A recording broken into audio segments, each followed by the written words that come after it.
All right, good morning, everyone. We'll get started. This is Tuesday, May 27th. Our regular scheduled Commissioners Court meeting. Moved to Tuesday, Monday was holiday.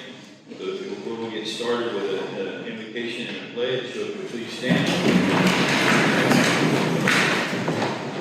Commissioner Ward. Let us pray. Our Heavenly Father, we thank you for this day you've given us, the lives that we enjoy, and this time we live in, this state, and this nation. We ask your blessings, Lord, upon each one, our nation, our state, and our country. Lord, we thank you for the rains that you've sent our way, and we just pray that you would continue to send rains in our abundance, that our wells and springs and creeks and ponds will be restored, and we'll give you thanksgiving for what you're going to do. Lord, we pray that you would bless this meeting, that you would give us wisdom and knowledge to carry forth the business of this day. For it's in Jesus' name we pray. Amen. Amen. I pledge allegiance to the flag of the United States of America and to the republic for which it stands, one nation, under God, indivisible, with liberty and justice for all.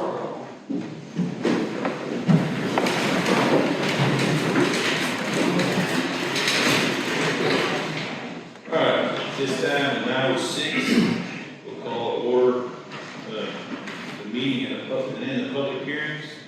We have a full court present this morning. We'll recess right quick on our regular meeting and hold our public hearings.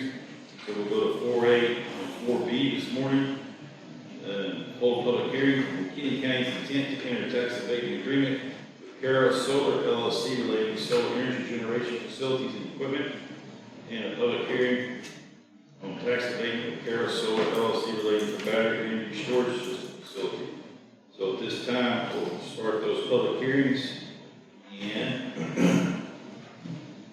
we'll open it up. If you will, please come up here to the microphones. Some of my friends up here like to be able. It helps us. But if you're here to publicly address on the public hearing, during the public hearing for public comments, you're welcome to come to the microphone at this time. I will first. Thank you, Judge. Yes, sir. Commissioners, I've got a couple of questions. I've been here before we go on this issue, previous public hearing. I've got 2, 3, 4 questions here. Okay. So these solar companies, from what I understand, are government funded. They're subsidized. And then now the county has an opportunity to also do a tax rate, from what I understand, or some kind of tax abatement. Does the public benefit from that? What does the public, the Kinney County citizens, do we get a break, a cut in our energy bills?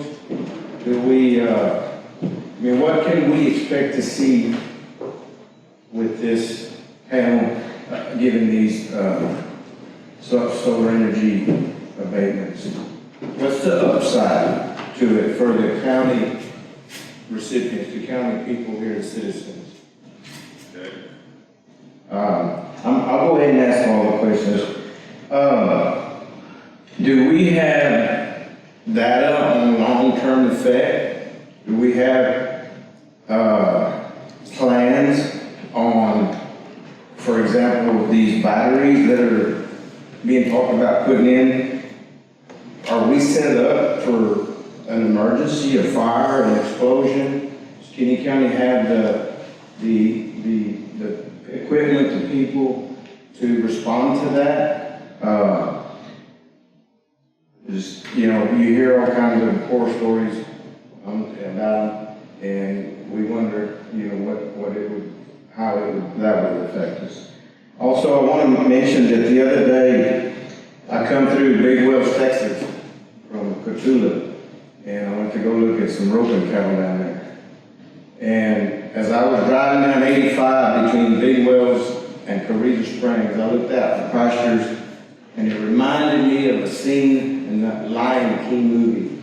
It looked like after Scar had took over the Pride Rock, it was just barren, it was dry like a moon. And if you look across there, there's nothing but solar panels. Do we have the science that tells us that in 10 years, 20 years, these solar energy projects are not going to affect us? We're already starting to see effect in our water depletion. You know, we don't get the rains that we do. I work in Three Rivers, Texas. Ranchers over there, there've been some solar panel farms put in Live Oak County, not in McMillan, but in Live Oak County. And some of the ranchers there are starting to say, hey, our weather pattern is changing. We're not, 10 miles to the north, they're getting rain, but we're in line with these solar panel farms. We can't get the rains anymore. It either goes one way or the other. I know there's probably no science that says it is affected, but there's probably no science that it's not affected. So are we all aware? Do y'all have a plan? Do y'all have any data? Are y'all collecting? I mean, this is a long-term deal, guys. And Kinney County is home to a lot of us. We want to die here. Are we going to have a county? Other than that, another question is, I followed the transmission line that leaves Bracketville, and after Spofford, it seems to come out east of Eagle Pass, and it goes to the river. Are we going to supply energy to another country with these solar energy projects? Do y'all know if that's, have y'all looked to where this transmission line goes?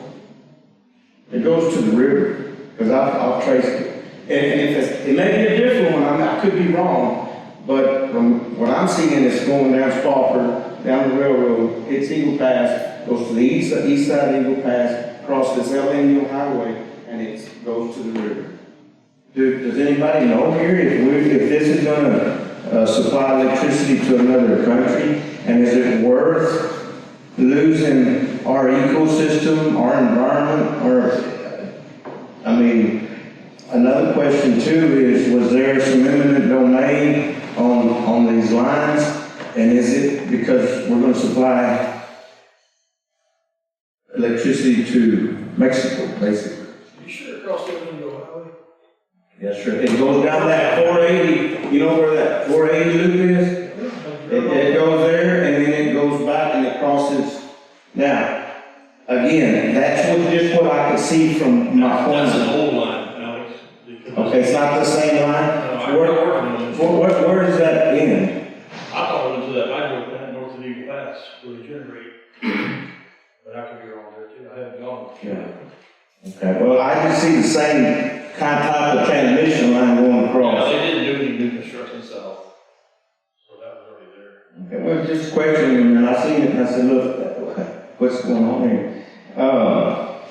Also, again, do we know if it's going to affect our rain patterns, our weather changes, in the future, guys, this is home again. Do we want to take that risk? Do y'all want to be the panel that in 20 years go down and say, well, these are the people that let it happen, and now we look like Pride Rock under a star?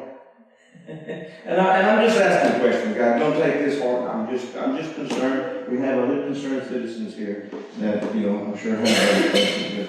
But anyway, I personally would like to ask commissioners, judge, that maybe some more data is collected, information, before y'all make any kind of rash decisions, and maybe some more hearings. Maybe some other people can get involved and try to figure out what the pros and cons on this really is. I think instead of making a rash decision, maybe y'all might continue the process of due diligence, basically. So, anyway, thank y'all. Okay, thank you. Next.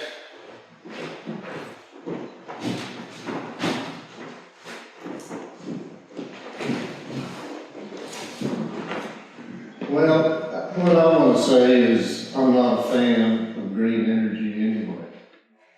I'm all for energy that's developed 24 hours a day, 7 days a week, 365 days a year. But my main concern here in Kinney County on these abatements is what it does to our local taxing entities when we deprive them of being able to get taxes off of these developments. So I just think that, I know these green energy projects are heavily federally subsidized. And so why should we penalize our local taxing entities by granting an abatement whereby they can't collect taxes on these projects for a number of years? I'm against that. And anyway, I'm also against anything that takes ranch land and farmland out of production. And we see that happening everywhere. You go to San Antonio, I mean, they're building houses all over good farmland. And I know the population's exploding, but that creates a lot of problems too. But out here in Kinney County, you know, if something increases our tax base, then let's benefit from it by being able to, our local taxing entities being able to get taxes off of it.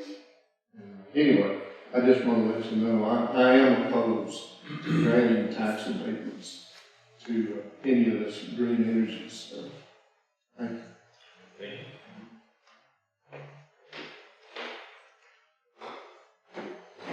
Anybody else?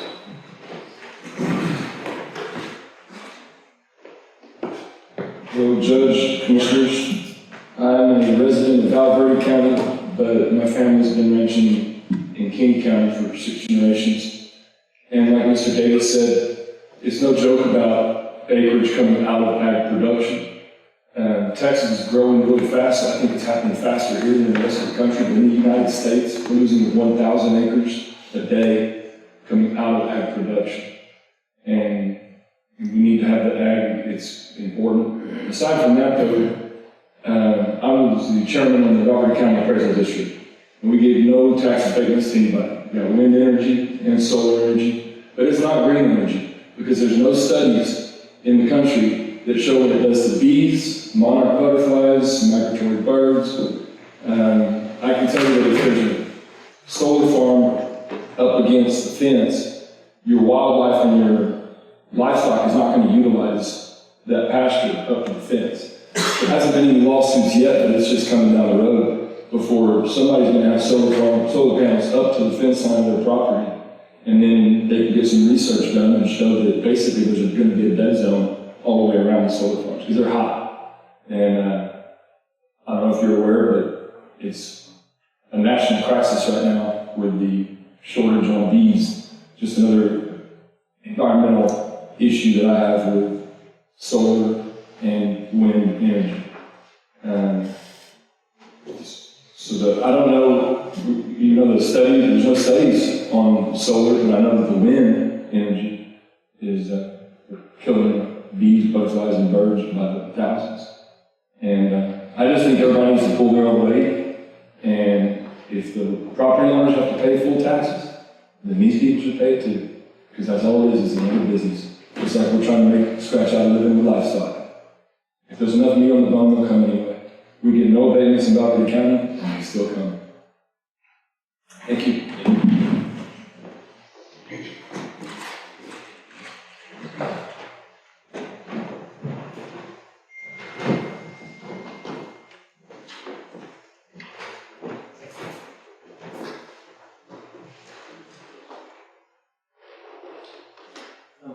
Ken Phillips, Kinney County resident, and appreciate y'all taking the time to give our views on the solar panels and solar farms. I wanted to ask her a couple of questions that I need to ask you. Her, how many solar farms in Alberta County? We have one solar. One solar farm, how many wind farms? one wind farm, and another one is possibly gonna come in, a big one. Y'all don't give them any abatements, No, sir, and they still can construct they the still farm. come in. That's one point, that if you don't give them an abatement, they're probably gonna come anyway. So this is their plan.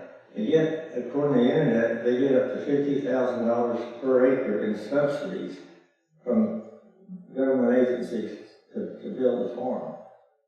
That's a huge amount of money, $50,000 an acre in subsidies they're already getting, and why would we give them more? Without giving our taxpayers any kind of rate. Taxpayers will get nothing out of it. The only people that gain by this is somebody that sells their land to it, and then that takes it out of agricultural production. And the House, I don't know if y'all are aware of this, but the House, April 25th, passed a Senate bill, 318, number 819, sorry. 819, the House passed a Senate bill, number 819, that will prohibit counties from taxing or giving solar farms and wind farms tax abatement. It's in the House now, and it should go through the House by September, and it could be law in September that it'd be illegal to give a tax abatement to a wind farm, because the state's going to start taxing it. And so the state's going to get in to regulating the solar farms and wind farms, and the power permits, charge fees and so forth.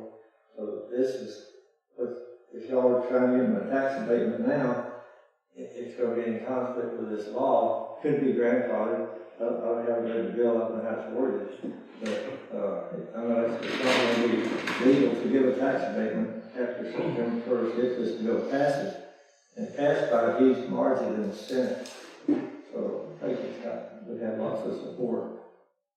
It's just another issue with them. But if they're going to come anyway, whether you give them an abatement or not.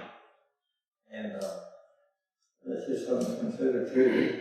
The state's going to be, they're already getting about $50,000 per acre in places in different government programs, tax abatements. So they're not,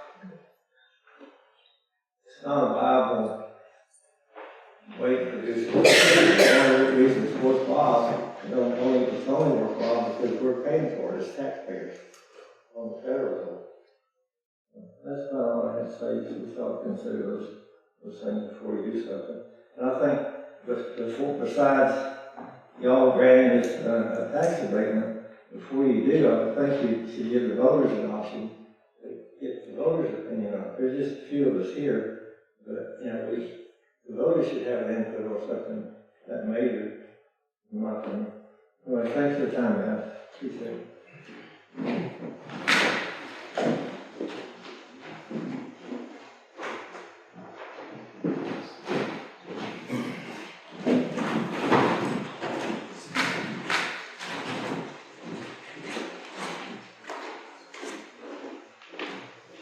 Well, you got a couple of questions.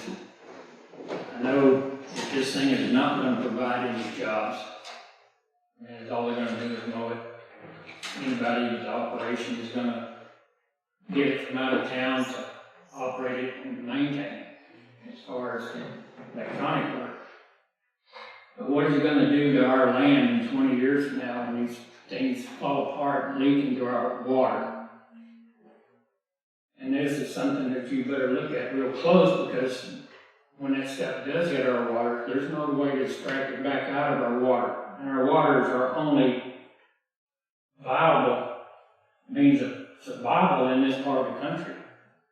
And if we don't cover that right now, before they go to sticking all these in, and it leaks out and gets into our ground, that's it. So these things, what I've read, 10 to 15 years is what these solar panels last, and it leaks out. And that's not even counting batteries. When you have these battery deals, if they have a mishap and it burns up, blows up, whatever, it's going to go into the ground. And another when they do go bad, if they catch them, where are they gonna put them? They gonna find somebody that doesn't live here and let them bury them on their place to leak into the ground? This is a long-term deal. Y'all can't just sit here and make a decision real quick on something like this. I know the government's been pushing all of this stuff, but it wasn't my government, because I didn't believe in none of this stuff. Still don't, never will. If I live on the land every day, I'm out every day walking around doing watering and taking care of stuff, every day. So this is very important to a lot of water. And if we don't have water here, nobody's going to be here. I mean, in this water situation, I know this hadn't got anything to do with solar, but it does, because they're going to have water to have these batteries deals to keep them cool, where they don't blow. So when it all leaks into the ground, it's a little too late by the time it does. It's just something we need to consider very strongly. Without that, we have nothing. Appreciate it. Thanks, sir.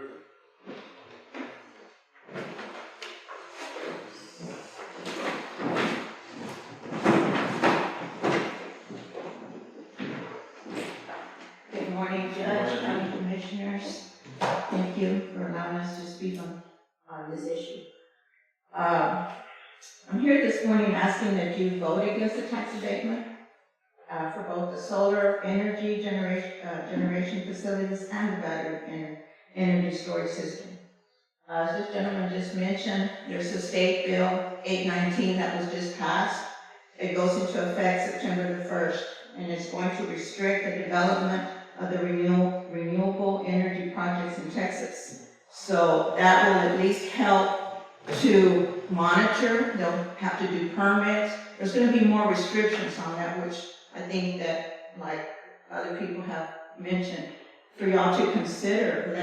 Let's see how that can help this situation.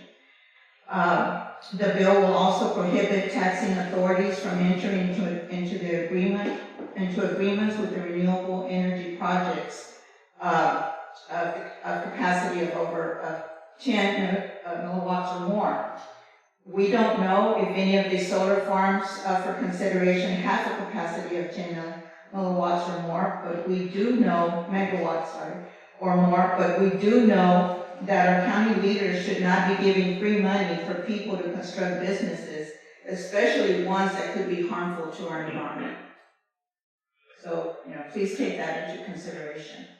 In fact, we believe this court should be more concerned about the needs of our community and engage with our citizens to discuss the needs of this community instead of helping people, big industries that have, plenty of money to do this. Again, I just ask that you please consider voting against the tax abatement agreement, or at least table it until after September the 1st, and let's see if they're still interested. Thank you.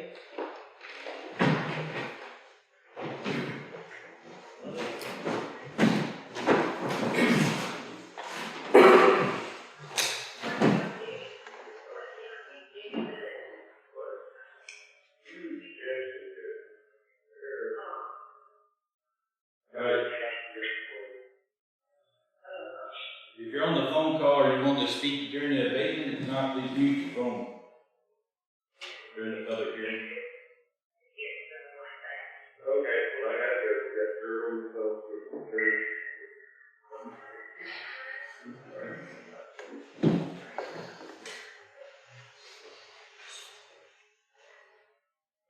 Anyone else?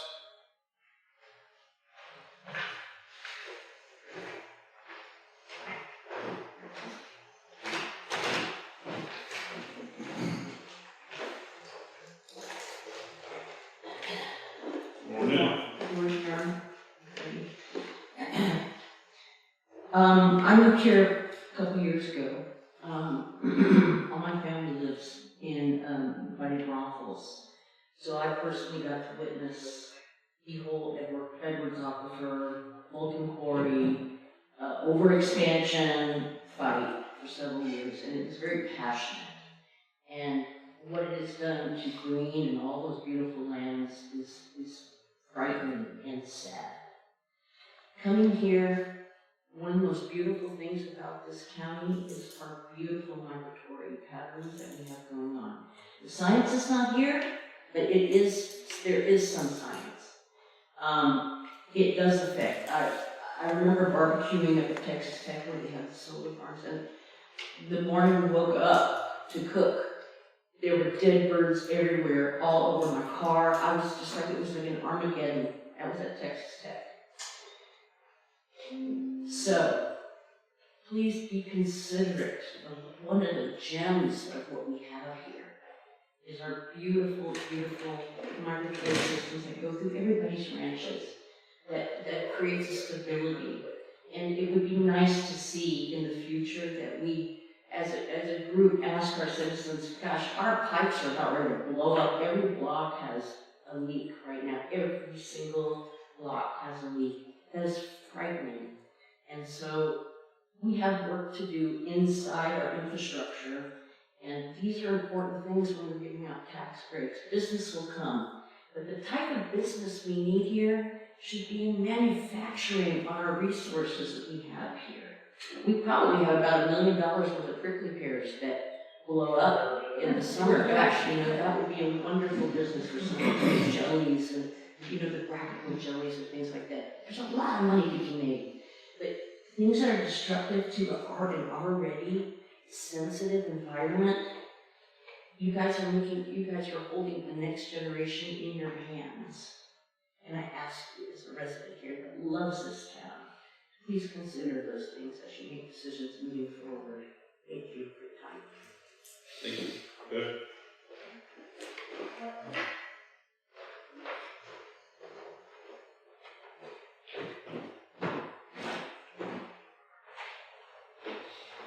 Anyone else?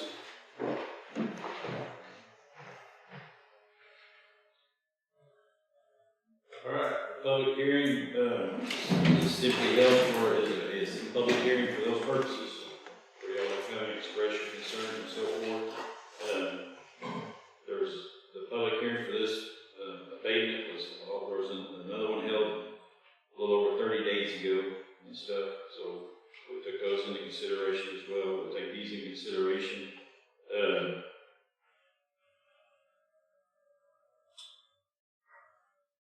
Appreciate everybody coming and speaking on your concerns. Alright, I'm gonna just turn them down.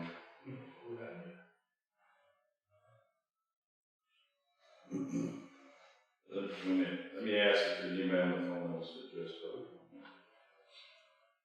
Is there anyone on the phone this morning that would like to speak during the public hearing?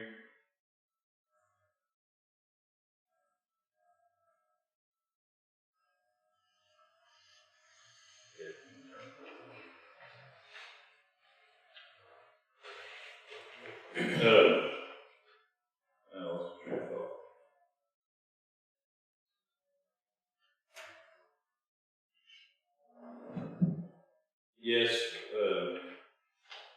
it's the long-term effect for all of us, but what can we do to try to help benefit the county? We looked at that, talked about that. Our abatements we've been started agreeing to, and we've done since I've been in the office, and we've learned about what's called the pilot payments, where they're paying about 60% instead of 100%, and it goes to just for 10 years, and you just go straight to a side pot fund for us to use in the county for any kind of building improvements and so forth like that. So it's a payment in lieu of taxes. On the 11th year, it goes on to the tax rolls for the county. The pilot payments that we agreed to as a county has no effect on the school district taxing entity or the water district taxing entity. They get theirs at 100%. The state legislature did away with the school abatement process in December of 21, I believe. So, looking at it from a financial standpoint, for me as a banker, and kind of studying it and looking at it, if we don't do the abatement, it's a huge tax revenue source for the county. It lowers our taxes tremendously. but in 15, 20 years from now, if nothing else keeps coming, there's no other improvements into the county or so forth like that, there will probably have to be a rollback tax. Because the taxes will fall so much so fast. They depreciate or lose 80% of their value in 10 years. I don't think we can capture that again if we're not careful. So that's why I said, instead of us doing an abatement and getting nothing out of it, that's why I started studying and looking into what we call pilot payments. So we felt like the pilot payments were an insurable deal. By having an abatement, we get a few things that we can hold our feet to the fire. We can ask for equipment and training for our fire department and EMS crews. We can have a road agreement for roads, to protect our county roads if they're using a county road access, not a state highway or something like that. Still, even with an abatement, we're limited in number. It's private property. All of us in here abuse private property rights people. I mean, it's my property and this is what I want to do with it. That's what, so that's another fight that we have and struggle that we have. So all your concerns would be, or should, we've talked about them amongst ourselves, trust me, behind closed doors, during the executive session with the attorneys, with the guys that are coming in. The EPA's involved, TCQ's involved. There's a lot of permitting and things that these companies that are coming, the folks that are coming with the solar farms and batteries, that they're having to satisfy as far as the government goes, that it exceeds anything that we can really require. If we don't do the abatement, will they build it anyway? Most likely. But by doing the pilot payment, we can get those monies over, capture those monies over 10-year time frames. A pilot abatement cannot be longer than 10 years. And, so it can vary, there can be all kinds of construction and so forth built into the pilots. We typically just do a straight 10-year pilot at a 60-40 abatement. The research is as current as it can be with as far as these solar farms and batteries have been around for quite a while. Now they have increased in numbers, yes. Is there a safety concern for us? Yes. We take this with a pretty heavy heart to think about and talk about as a commissioner's court for the county, because as you addressed, this is home for all of us. Everybody sits up here except myself, was born and raised here, but I lived here 32 years. And this is my home. And that's why I'm sitting in this chair, because I care about this county. Would I love to see something come in that brings a bunch of jobs? Damn right I would. But that's not happening. I've attended some conferences and some things and stuff to work, try to promote and sell the little community and stuff and the things we have. But it's not. We're struggling with getting that.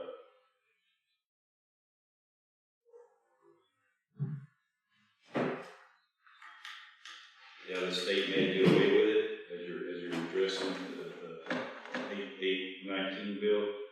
The state may do away with it. That's even been discussed with us with the attorney that works on our stuff for us and everything. So we're aware of that. So yes, sir. Speak up. If you're gonna stay there, you speak up real good. Didn't they say that the abatements, that you could actually tax them as a business once they do this, if you don't have the abatements set in? Whenever if they do come in anyway, you can tax them as a business. Yeah, there'll be taxes. The whole property will go in as a commercial deal. The whole zone. All the acres will be converted. Once they get it built and everything, they'll convert. The acres will go into commercial taxation. We don't, then everybody doesn't have to pay for it, they can pay for their own. They do. They pay for their own taxes. But does not the abatement make us pay for it? No, sir, not technically, I mean, we're all paying for it because of the tax incentive they get. But our abatement that we agreed to is just for us as a county, I mean, we can say no to it, or we can say, hey, let's enter into a pilot, we get something out of it. Previous abatements, the South Pot money will be very beneficial for us on our projects of remodeling and maintaining our facilities and so forth. My concern is, like I say, long-term, 10, 15, 20 years from now, our taxes fall, and our taxes fall, and our taxes fall, and we get out there to some point, and we won't be sitting here, there'll be a rollback tax. Because if we don't continue to grow, property values kind of stay stagnant, stay kind of where they are, and so forth. But the state is constantly putting more and more pressure on us as the counties to do more things without extra funding. So we have to be careful, and that's kind of where we felt like, okay, if we did the pilots, that would help us with some funds to do some things, buy equipment for EMS, fire department, things like that. Just a piggy bank of money over there, and it's like I say, it's for 10 years, and then they eventually get on the tax roll, and they'll get on the tax roll at about a 20% value after they depreciate out, and that value locks. That's a steady value for them. So that's kind of what we look at from a business side of it. Yeah, as a landowner and property owner in the county, yeah, I'd like to save some taxes too. But I also don't want to jeopardize 15 years from now having to have somebody having to sit here and have a rollback tax, and what that does to the county and constituents of the county versus if we just slowly let them come on board instead of taking a big blow right at the beginning. I got another question. In 15 years, what if they're out of business? Because without the government subsidies, they closed down. It didn't benefit anybody, it just wasted money. Agree. We can what if till the cow comes home. Yes, ma'am. Judge, do you have an idea of perhaps the revenue that it could possibly bring in? Maybe break it down per year, that is maybe an estimate, have you done like a 10-year estimate of how the county will benefit financially from that? Appreciate that. Yes, all that's public record. For the abatements we're talking about today,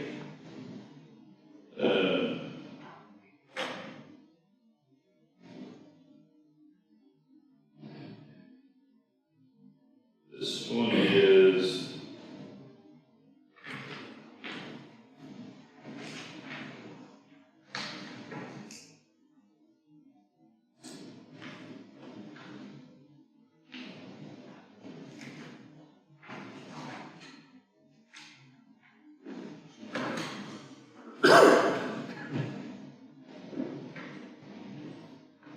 this one is on the actual solar farm itself. It would generate us $236,344 for 10 years. So $2.3 million over the course of 10 years. And then when it goes back onto the tax roll, it would be generating about $145,000 a year, I believe, in tax revenue. And then the battery, they call them BESS, B-E-S-S, the battery storage facility. And that pilot, that abatement agreement right now would stand to collect $67,000 for 10 years, over a 10-year period. And then it would, Kurt, I don't know what the value is when it goes back on the books to you. It's a math calculation. Yeah. 20%. Yes.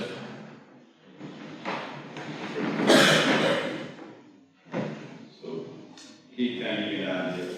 Yes, sir. You're talking about you've been banking for 10 years and what the tax money would bring in.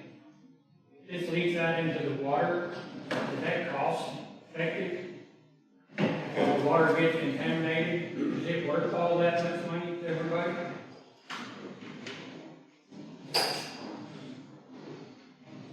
Okay. I mean, you have to look at it at every angle on that, because once it's done, you can't reverse it. The cost of an environmental fee would be probably millions. I have a question. How many solar farms are we looking at? How many are y'all considering? Today, one. Just one. Today is just the one that's out here on the east of town. This is the one at, George Rose Lane. Everyone here, I talked to some farmers in Valley, you know, most of you know, as Harper has seen, those guys that are, Archie McFadden. Speak up.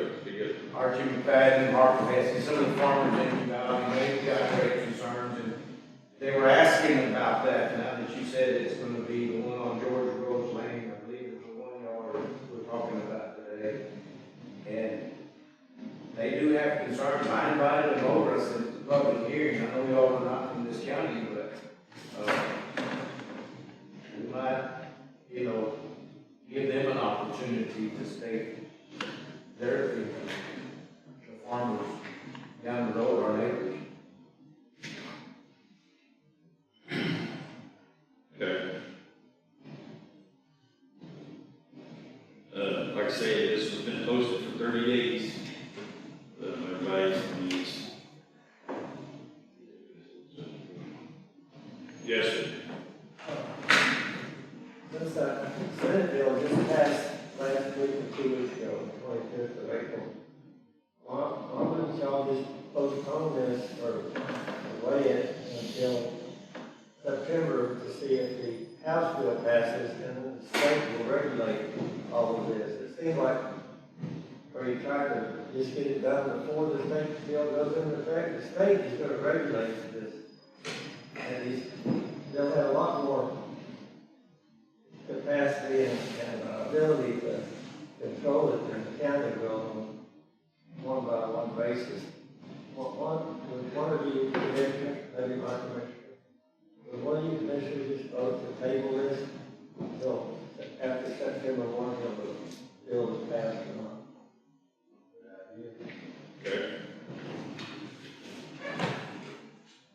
Anybody else? If I may, from the standpoint of Texas private property rights, we've got that to contend with. I think Sarah shared there's legislation up for consideration to restrict that, what can happen with respect to Texas private property rights. We hate to see that eroded. The other point is that we enforce state law. We don't make ordinances or rules. And so we're somewhat limited in what we can do. The statement of you guys let it happen, not really fair to say that because, again, leaning on the rights of property owners. We had those who were opposed to the gas lines that came through.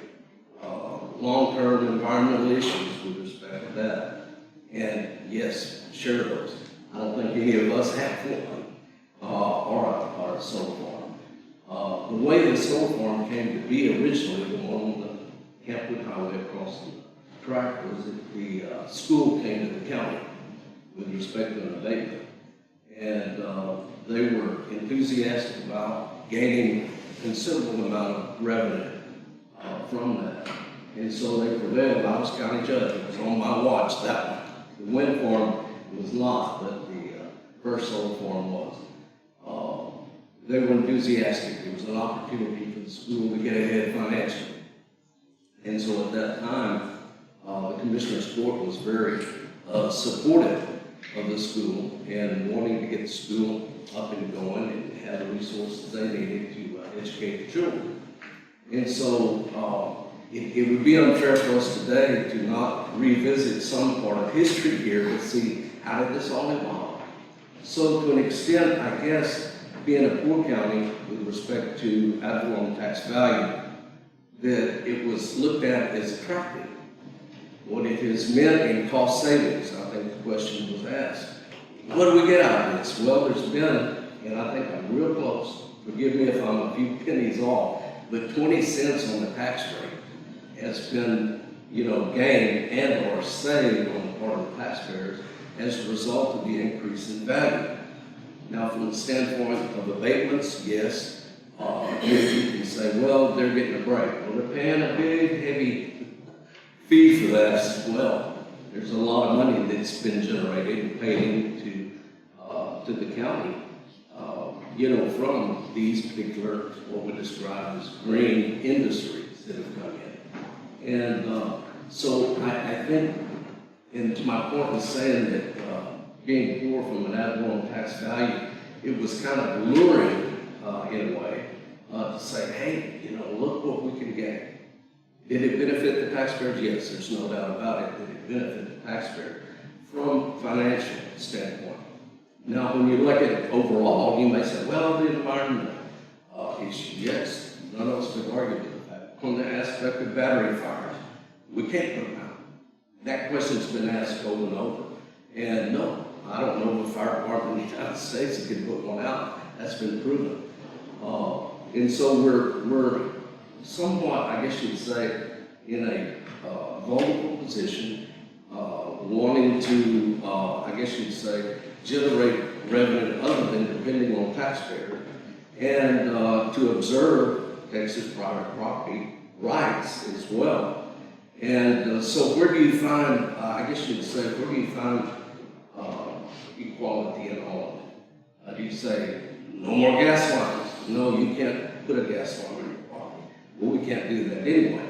And, well, what about, the high-powered electric lines that went from here to Spofford? A lot of people didn't want those, they were afraid of them. And it is a concern, but I think in fairness to the group here, how do you make it all work? Do you say no to anything new? You just no, we don't want it. And which one do you want, and which one do you not want? And so you get to that point, well, it's, we're just going to focus on one item. And so we have to be open-minded to an extent within the parameters that are given to us, and that is by state law. And I'm, to an extent, very excited about what Sarah brought up. But what goes with that is, what else are they going to take away from us? Private property rights. I don't know.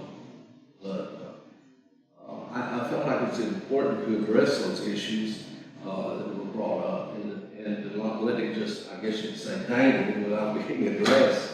That we have a multitude of issues, and everybody's got a different opinion. Well, pipelines are fine. Bring all you can. A lot of people don't like that either. No more high-power electric lines. They're dangerous. We don't like them either. But what are you going to do? Where are you going to stop? And so from that aspect, I felt like we needed to go a step further to discuss with, where we are. And I guess you'd say to answer and not just be, I guess you'd say, evasive or mute, but to try to answer the questions. So maybe you all have something else to add. Can I just say that I don't think the question here is whether y'all can stop these projects or not. You can. But this green energy is heavily subsidized by the federal government at this time. That's why they're going in, because of the federal money. All we're asking of y'all is don't grant them tax abatement.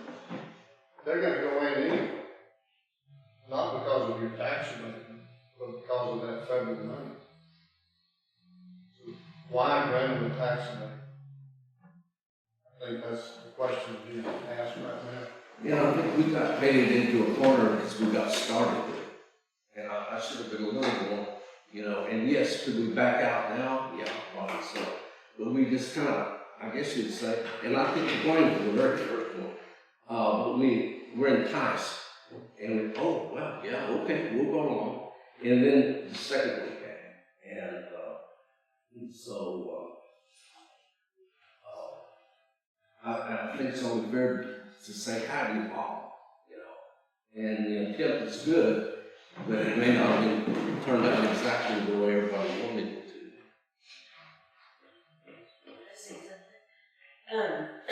The railroad was like that too, and for Spofford, it has been a wreck. With everybody hauling and stealing water, it's been a wreck. Y'all voted for that too. I think with what you said about the Harbor Railroad, I looked up the tax payment that they make per year today, and it's $17,000. It was for programming when it first came in, it was going to make $500,000 a tax revenue for the county. Right now they're paying, I think last year they paid $22,000, this year they paid $17,000. Some ranch owners here probably pay more than that. So these industries, and I'm just saying, are these industries really worth it? We talked about it, you know, the ranching community, or we had an oasis here. We're all seeing the depletion of our water resources depleting. Is there something we could do to turn that around? I mean, I get what you're saying, Tim. Yeah, I've been in those positions. I know what it's like to be up there and have to make those decisions. And it's tough. It is. But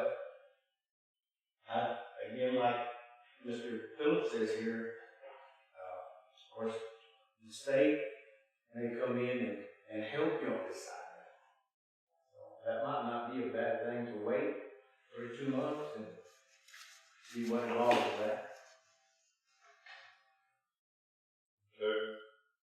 Yes, sir. I just think we ought not let greed overcome common sense. I mean, the common sense of this thing in the long run is if you look at it the way it's supposed to, should work out, and maybe it does work out that way, but it may not be that way.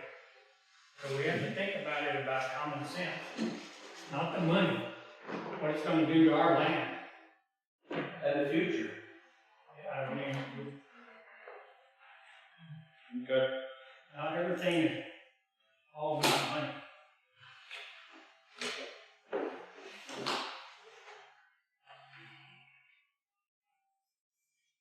All right, anybody else? Yes, sir. Yeah, it sounds like, well, I guess that was a no from Mr. Warren. But your explanation was a no to my question about tabling it. Can't hear you.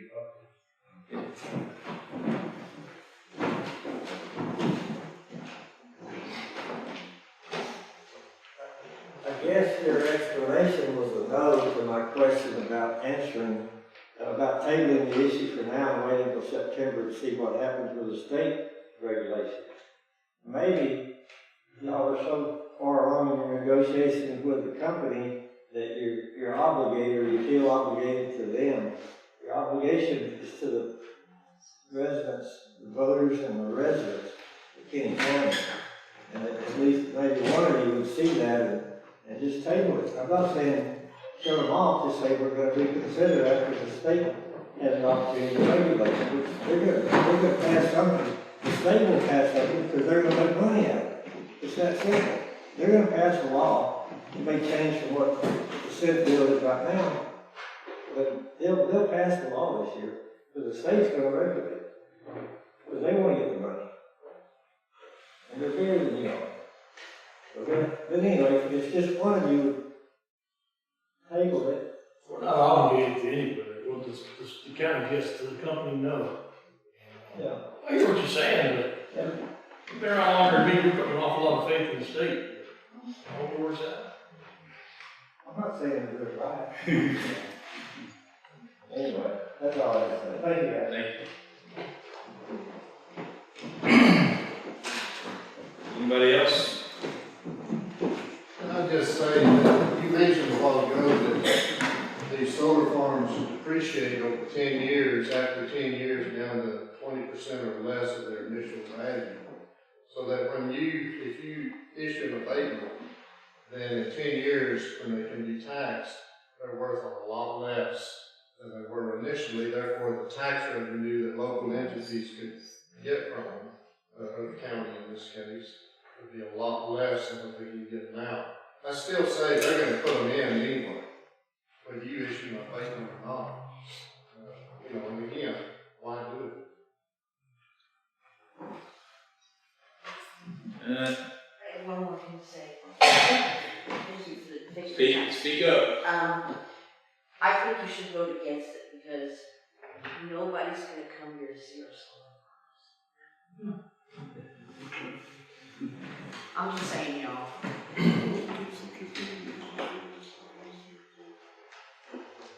All right, anybody else?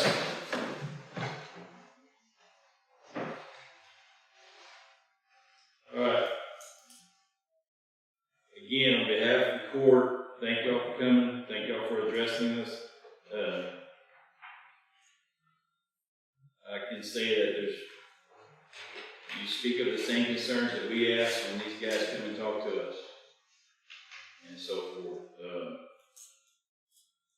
The pilot payment, like I said, was something that I've learned about from some other counties and stuff that are dealing with gas line, pipeline stuff, solar farm stuff, wind farm stuff, batteries and so forth. I got to look into that. And so the pilot was something that I kind of learned about, kind of educated us on, and felt like that was a good source for us to, we can be in an abatement, but we can get some funds out of it and help protect the county by having the abatement, having these agreements and stuff. Without the abatement, we have no agreements, we have no impact whatsoever to try to protect the residents. So the abatement was something that we addressed in that sense. The pilot was just a spin-off event that we get something out of it rather than nothing going forward, and then to help ease the tax burden when it does hit the tax books, but we don't, like Commissioner Moore was saying, the taxes have fallen 20 cents or so since the pipeline, since the solar farms, the wind farms. So we've come down to the state regulates, and again, the state's dictating to us what our tax revenue can be, what it can exceed. If it exceeds that, we got to have the rollback election. So we're trying to protect that down the road and in the future. The what ifs, we can sit here till tomorrow morning. What if? And I don't mean that to be rude, but folks, we do that same thing. I stay up at night because this is my home. This is where my kids were raised.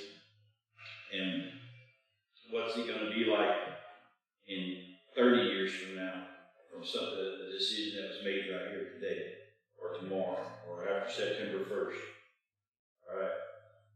Or should the folks that set up here before any of us set up here, they had those same thoughts and concerns and so forth.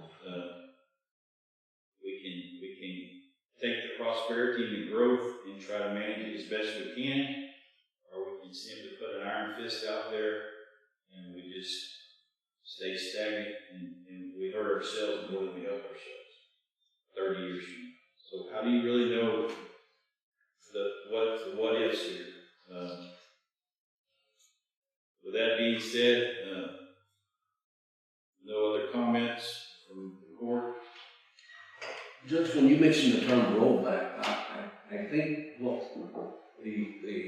little more explanation might be, just maybe everybody understood that, but with the growth in ad valorem tax value, tax rate comes down. When that ad valorem tax rate depreciates, this goes back up.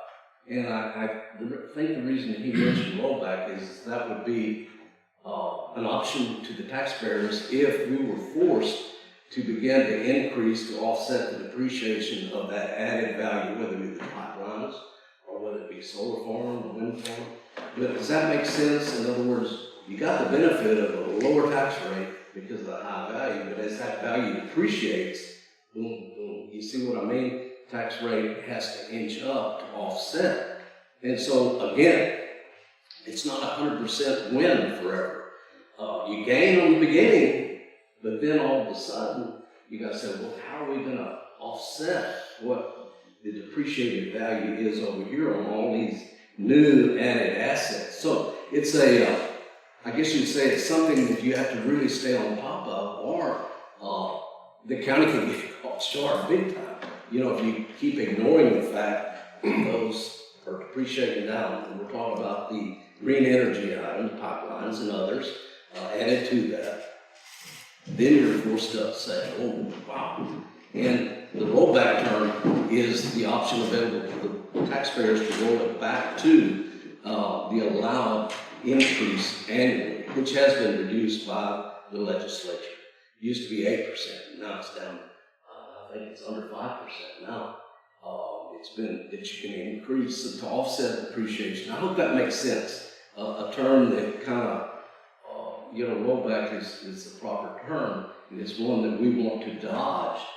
We don't want to be forced to raise the tax rate to that point where it'd be subject to a voter rollback. Does that make sense? I kind of know what you're saying, and it's about economics. So let's put the same effort. I think this people here would on the economics to keep the county going and keep what you're talking about, the rates in check and balance.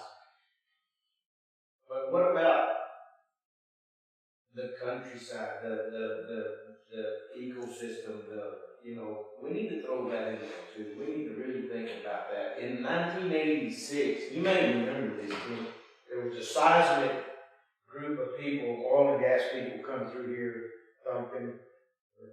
It was in the mid-'80s, I was 20-something years old. They had a bunch of geologists with them. I was there in the loans. You remember, I used to go help you work cattle down south, and there was plenty of water. It rained a lot back then. They told us then, I remember them telling Paul Malone, the geologist that was with that group of seismic people that were in here thumping for oil and gas and whatnot, telling us, they said, y'all will eventually turn in the desert. The Chihuahuan Desert is slowly encroaching this way. With that being said, our water, we're seeing our water, Fort Clark Springs is dry. I've never seen it dry as a kid. I don't know if you might have, but I didn't. The creeks, Pinto Creek, Lindsay Creek, Elm Creek, even in the 80s and 90s as a young man, those creeks had plenty of water. We are seeing that depletion in. So, do we want to just look at the economic part of it, or do we want to look at a future of the countryside? Would God give us for us to have and enjoy?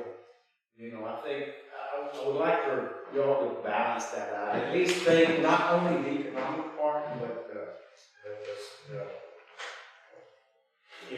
what the effects are going to be in the future to our community, to our countryside, to our water sources. Is it going to affect that? Could it? We don't know. But it could. I guess what I'm saying is, we don't need to just look at the economics. We need to look at the whole big picture. Yes. Well, most everybody here doesn't live in San Antonio. Would any of y'all like to live in San Antonio? You're talking about growth all the time for the county. We like it like it is. We don't want it to grow. That may be wrong.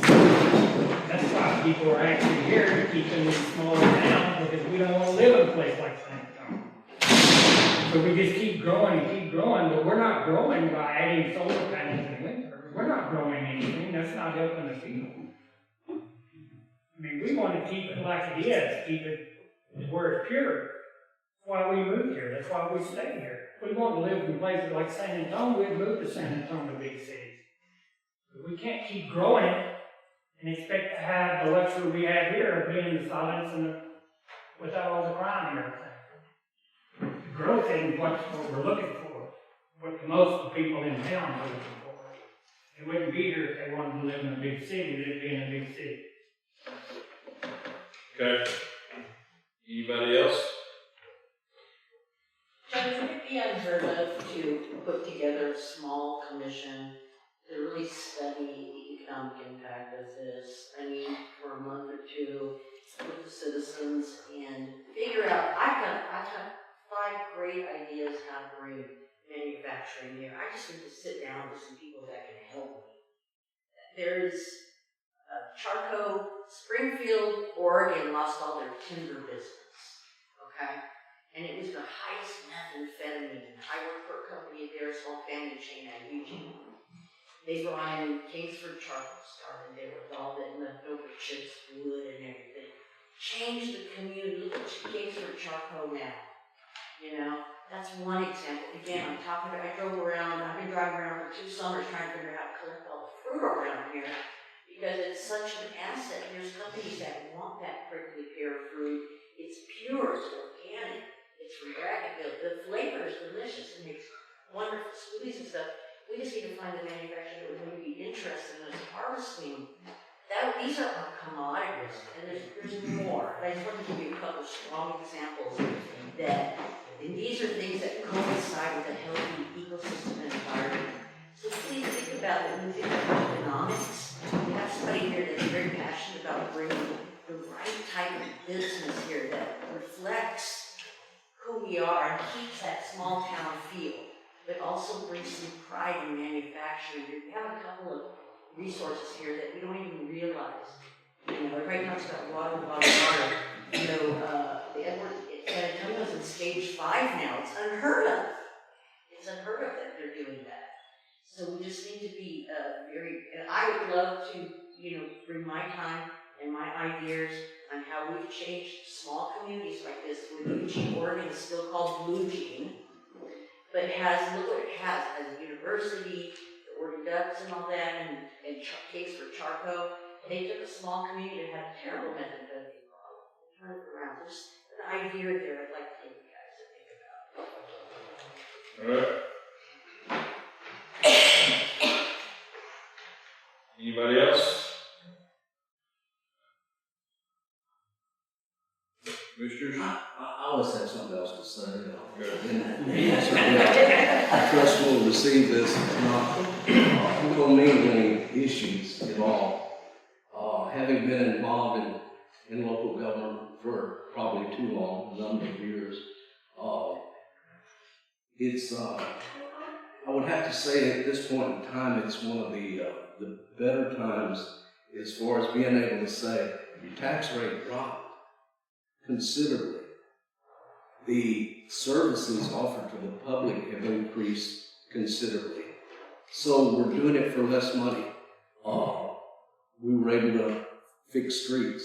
We were able to finish the Civic Center interior. And what I'm trying to say is, help us by saying, I have not had one person say, thank you that the streets got fixed. Not one. And every now and then, if you wouldn't mind, if you see something good, say so.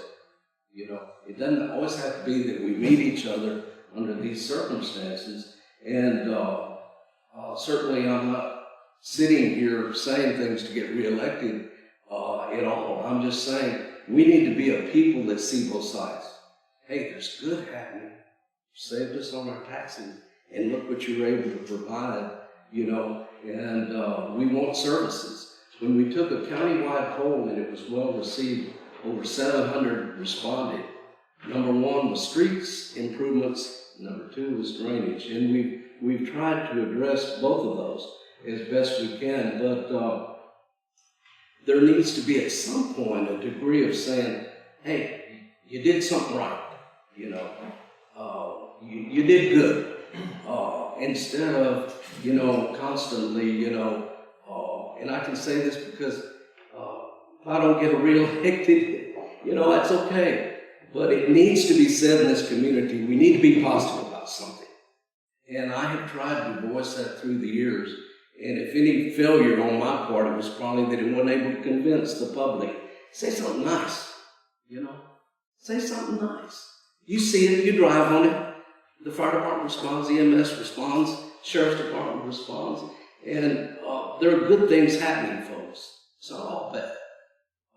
And so I wanted to share that from the aspect of sitting in this position through the years, you wonder, will there ever be one? Will somebody just show up and say, hey, looks good, thank you. It's not a sin to do that, But anyway, I wanted to say that. Can I say something? Yes, ma'am. We would love, and we thank you for the generator. We thank you for what y'all have done in Spofford as far as gonna allow us some of the equipment to help with the streets and get the brush off. But that was through Mr. Montalvo, not through our commissioner. So what are you trying to say? I'm saying that you don't usually do much for Spofford. We don't get anything over there. Your streets are paved. That was years ago. Your generator was fixed and it didn't cost you a penny. I just said thank you for Okay. that. I did say thank you for that. All right, back to, does anybody would like to address the public hearing on 4A and 4B? Anyone else? All right, we're going to adjourn and close the public hearing at 10:16. We'll go back into our regular court meeting at 10:16. Departmental reports. Kinney County Agent, Agent Center. County Attorney. I don't have too much. There's some issues that have come up with the TDCJ no longer housing certain warrants that we have out that are outstanding. The sheriff and I are going to be speaking about that today and having a phone call with the governor's office to try to get a resolution for housing. I'm not sure exactly what that solution is going to look like, but they wanted numbers from us on what we would need to facilitate ourselves in case Briscoe and Segovia are no longer available. So, working on that. Other than that, county court's going well. I believe the judicial bill that will pass in the legislature will allow OLS cases to be heard by remote judges. I'm tracking that, and we'll see where that goes. I think we'll know a lot more about it in a week or two. Okay. That's all I got. County Auditor. County Clerk. Community Center, looks like we survived Cinco de Mayo and what do we have the other day? Athletic banquet. With the street, with the repairs, the sewer line repair and stuff, looks like we got through Cinco de Mayo without any trouble on the women's side of the restrooms and the athletic banquet. Looks like both of those survived without any backup or anything like that. So hopefully with what the city did there with the sewer system to help fix that. Constable. Detention Center, Warden.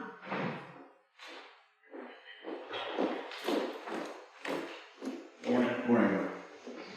He is 423, and our current population is 419. You're full. Sir, expecting some more today. So.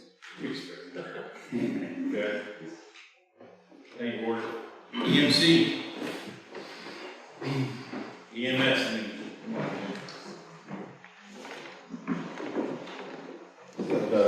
Don't have a whole lot to report out. One thing I did want to bring up was the USDA grant that we were thinking we were going to get the ambulance with. I want to send out an email. It doesn't look like they're going to release that funding for that anytime soon, or if at all, from the tone of the email. I just wanted to bring that up because the new ambulance is scheduled to be ready at the end of September, October. And also the rural EMS funding from the state with Senate Bill 3177, I believe it was. It's still pending vote, which it doesn't look like it may not go up for vote, because if I'm not mistaken, they recess next week, so there's not much time on that either. So unfortunately, it looks like two avenues we're looking to get grants from to purchase the new ambulance may not be available, so just wanted to make you all aware of that. But other than that, business is normal. I looked this morning, we have had a increase in second calls this month. We're up to 5 so far this month, so that's a little more than we've been averaging. It is that time of year though, people are out more active, and need related injuries. But nothing else to report. Any questions for me? Simultaneous calls. Yeah. So, I mean, Saturday we had one, and they came in 2-3 minutes apart. So, yeah, that's, I mean, I've mentioned it before, to me, that's where it's important having that third person on. It allows us to have that second. And the fire department's still able to help you on those. Yes, they've been great. Second call. Yep, fire department's been great with that, to provide a driver. And it is a phenomenon. How many calls we have. Yeah. I mean, there's no rhyme or reason. We'll go a day and a half without a call, and then we get 2 calls within 15 minutes. So nature of the business. Well, thank you all very much. Grant updates? Yes, ma'am. Yes. 2 grants were submitted last week, the Stone Garden grant and the school resource officer grant both were approved. So the funds should be here within the next 10 to 12 days. There is no update on the OLF grant that's on hold. Okay. That's it. Thank you, Ms. Westbrook. Yeah. Ancient Health, none. County Judge, really don't have anything. Justice of the Peace, Library, Road and Bridge, we had their report last week, or last meeting. Sheriff Code.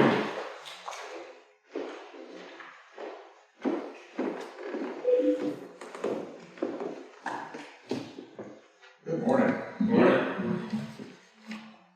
Well, as of this morning, we've got 17 in jail. As Brent said, we've got some issues with Texas Department of Corrections. We're hoping to have that resolved sometime hopefully soon. As it stands right now, we've got 2,000 outstanding warrants related to Operation Lone Star, and they are taking none of them. So, puts us in a bind. We'll discuss that in executive session. Other than that, we're going to swear in 2 new Stone Garden deputies here shortly, probably just before lunch. Bring our numbers back up on Stone Garden side. Our warrant roundup is on hold because of TDC. And that's really about it. Everything's starting to slow down. We did get some rain. Good thing. And other than that, business as usual. Questions? Thank you, sir. Tax assessor, Mr. Brown's here this morning. Good morning. Morning. Everything's going good. Customers are happy with having presented an inspection report, just a proof of insurance to renew registration. We'll be issuing metal temporary plates soon instead of the paper tags. That's going to go into effect soon. As far as the office, we do enjoy the parking, the paid parking, that's great. The only thing is we need some striped parking lanes, for parking, help navigate the customers. We don't know where to park, and sometimes we have big trucks and trailers parking across where they leave no room. So that would be more, with the striping, parking block away, it would be helpful. Okay. Would I need to get on the agenda or get a PO, or how would that work? I'll visit with Polo, and let him look at it and see about getting the blue lines for the handicap spot and the yellow lines and stuff. That would be very helpful. So forth. Maybe put some curbs down. So now the paving's done. So. Yes, it was great, thank you. Thank you, I appreciate that. And then, just a flagpole and a flagpole, I'm still using a temporary one, Tim said he'd get this one. Do I need to request that, or, no, you'll get it done. Okay, thank you. We'll work on that one. Okay, thank you very much. Thanks. County Treasurer, Ms. Gutierrez provided for you in your package this morning, the monthly report from investments. That's on.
All right, I'll take care of departmental reports and comments. We'll go into 4, deliberative consider action on the following items. 4A and B was a public hearing, we're already taking care of that. 4C, 4D, 4E, we'll move those to executive session, come back out and take action on those. Does anybody object to that? 4C is discuss and approve tax abatement agreement between Kinney County and Cairos Solar LLC relating to battery energy storage facility. 4D is discuss and approve abatement agreement between Kinney County and Cairos Solar LLC relating to solar generation facility. And E is discuss and approve the Kinney County Detention Center operations and financing, the Kinney County Public Facility Corporation project revenue refunding bonds. We'll move those to executive session for discussion with counsel, legal counsel. So item F this morning is to discuss and approve a change order number 1 to the original agreement for Ibarra pool plastering. The change order is needed to add and to supply and installation of 21 inlet bodies and eyeballs to include all associated materials. This is at the pool. As we got to redoing the pool, the inlet ports were bad and stuff, so as they got those removed and whatnot to do this plastering and everything. So we have an invoice change in the mountain this morning. Ms. Hobbs No, I think y'all should have that one already. And yes, when Mr. Ibarra got into chipping all the plaster out, he found that those little inlets were not connected just right, so water was seeping back in behind them. And so he had to take all those out and redo that, which he's already done. He's The other person that done it years ago, they only use caulking, that's it in. Caulking, they don't last underwater. right. You pull them all out by hand. Oh my gosh. Yeah, it's a good thing that he ended up having to chip all that stuff to be able to find things that would have continued to cause problems. Okay, any other questions or discussions on that one? I entertain a motion to approve item F. So moved by Commissioner Farragut, second by Commissioner Pavo. Any further discussion? All those in favor say aye. Aye. All those opposed, same sign. Motion carried. All right, thank you. Thank you, Ms. Audrey. Item G this morning is discuss and action on the final payment is the retainage in the amount of $38,023.69 for Waterman Construction for the remodeling at the Kinney County Community Center. I believe you have that this morning.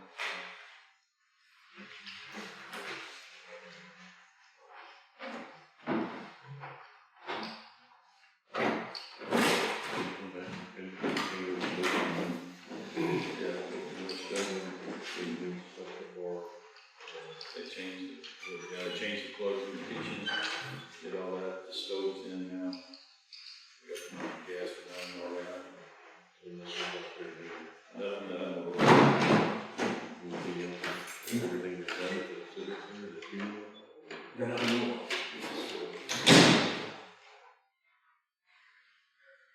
You know, we did the finishing touches that they had left rough. And I think it turned out real nice. The masonry issues just had to be covered up with wood. There's no way to get it smooth again. How they had broken out the walls and the concrete walls. Anyway, it looks nice now.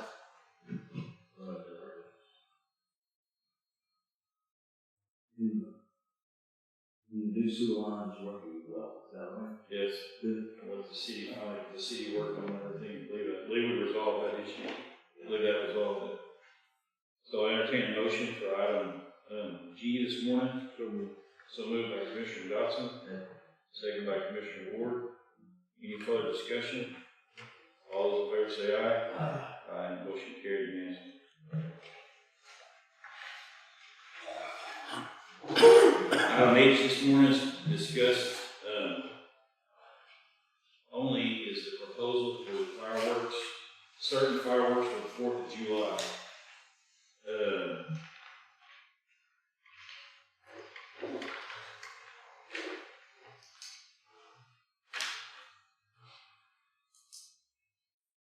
The deadline to adopt an order for restricting certain fireworks is June 14th. The 4th of July fireworks period is from June 24th to midnight of July 4th.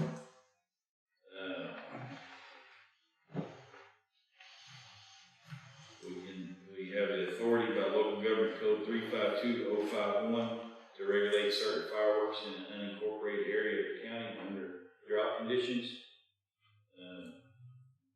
So just something to think about today. This is for discussion only and so forth. If we do restrict certain fireworks, then we'll have to take action before June 14th for 4th of July celebration. So just the information only there.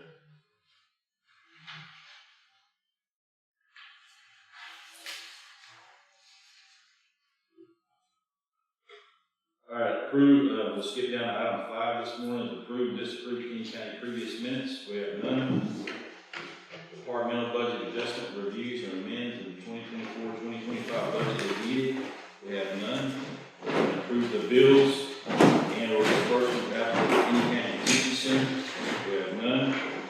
Item 8 is examine and ratify and approve all claims bills, including payroll for Kinney County budget 2024-2025. And you have those there this morning.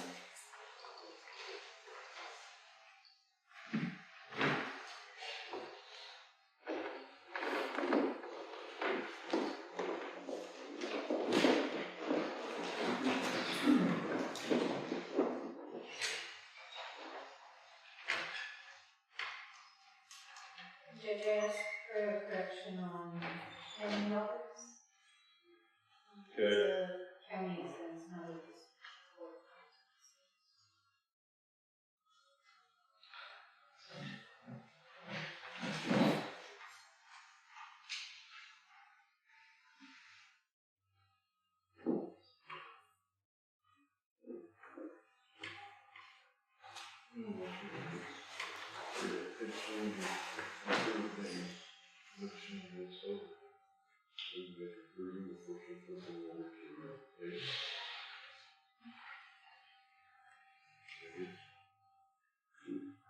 I think it's always said that.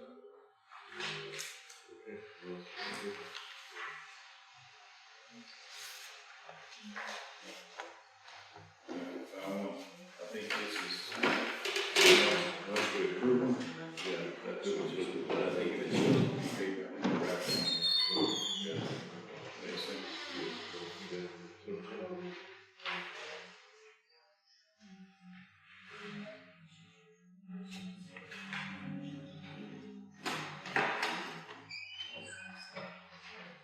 Water refund?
All right, entertain a motion to pay the bills as presented, knowing the correction for payment to Judge Roberts being a county cost, not a district cost. So moved by Commissioner Fair, seconded by Commissioner Tabo.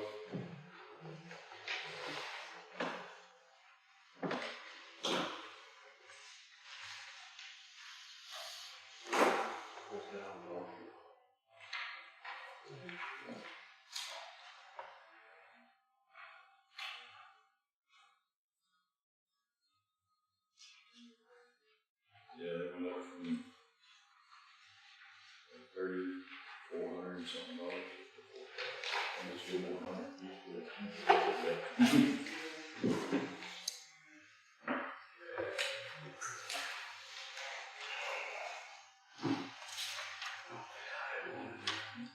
All those in favor of the bills as presented, noting the one change to Judge Roberts being a county expense, not a district. All those in favor say aye. Aye. All those opposed, same sign, motion carried unanimously.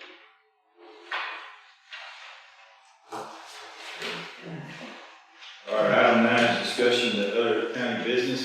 The pool, we talked about it a little bit already, with the jets and everything, it's coming along really nice.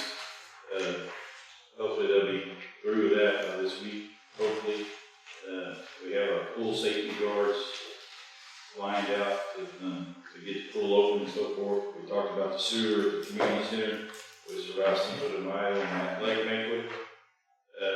I've been in talks with South Texas Landowners Association, who Rick Smith and I, the county attorney, have been talking to them, those folks, about hosting a screw worm workshop meeting at the community center on June 24th from like 10 to noon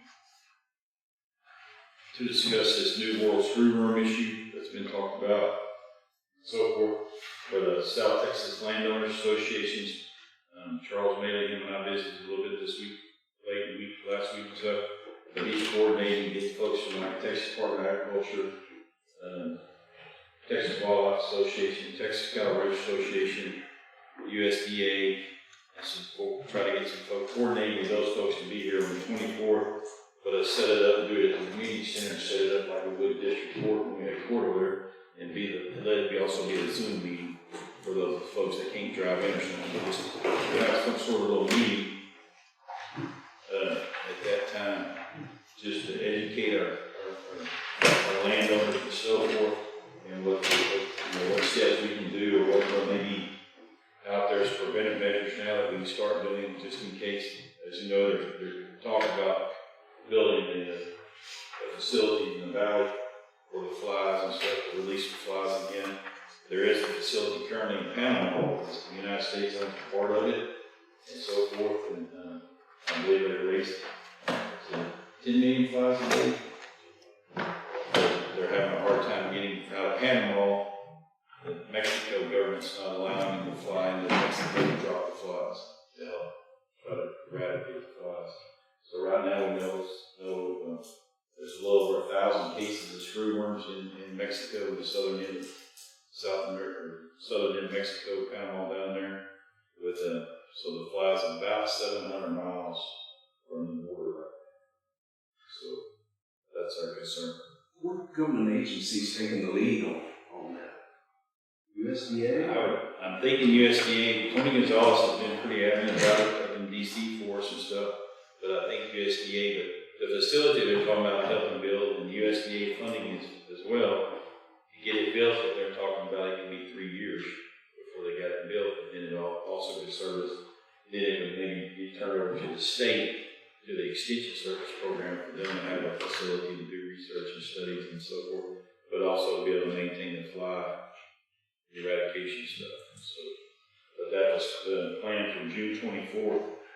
That morning of June 24th, I was planning on that right at the Civic Center. There is a meeting this week at from the vet school at Texas Tech. There's a Zoom link meeting this week. I'll try to get on it and learn a little bit more. It's judiciary as the county, there's not a whole lot we can do and so forth, other than keep pressure on our state legislative folks and our national and our congressional folks, but also just kind of educate and keep our landowners informed, the absentee landowners as well as those of us that live here. Judge, we might also tack on to that meeting. We have the landowners compensation program that we've been working on in the Attorney General's office and the State Guard that's here. We're currently developing a program where the State Guard can assist landowners in filling out the applications and going through that process, almost like an insurance agent, so to speak.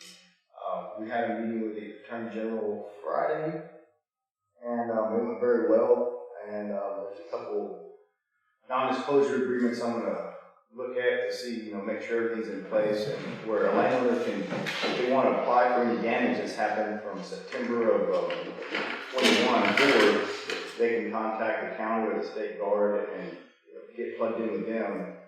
And we've been kind of walking through a couple applications, getting everyone familiar with the process, but I think it will help landowners that don't either have the time or the knowledge on what is needed to successfully submit a claim. So we might, add a little information update on that landowners meeting we have with Screw Line. We may just tell them, we'll send an email to Charles and say, hey, have a little session and just a little 15-20-minute deal and whatnot.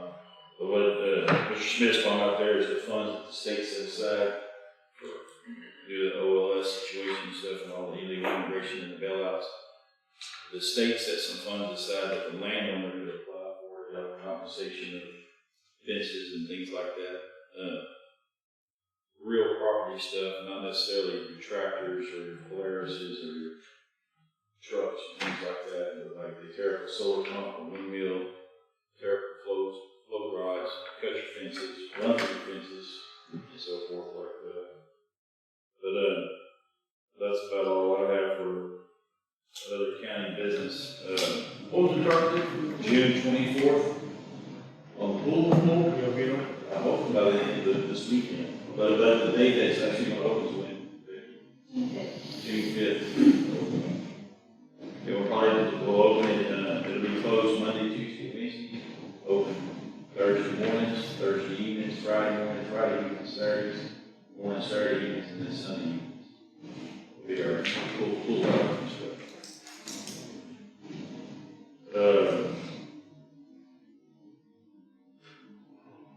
That's about all I have. Anybody have anything else?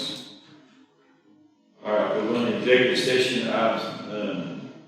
C, D, and E this morning. Executive session consultation with attorney. Closed meeting will be held in pursuant to section 551.087, deliberation regarding economic development negotiations.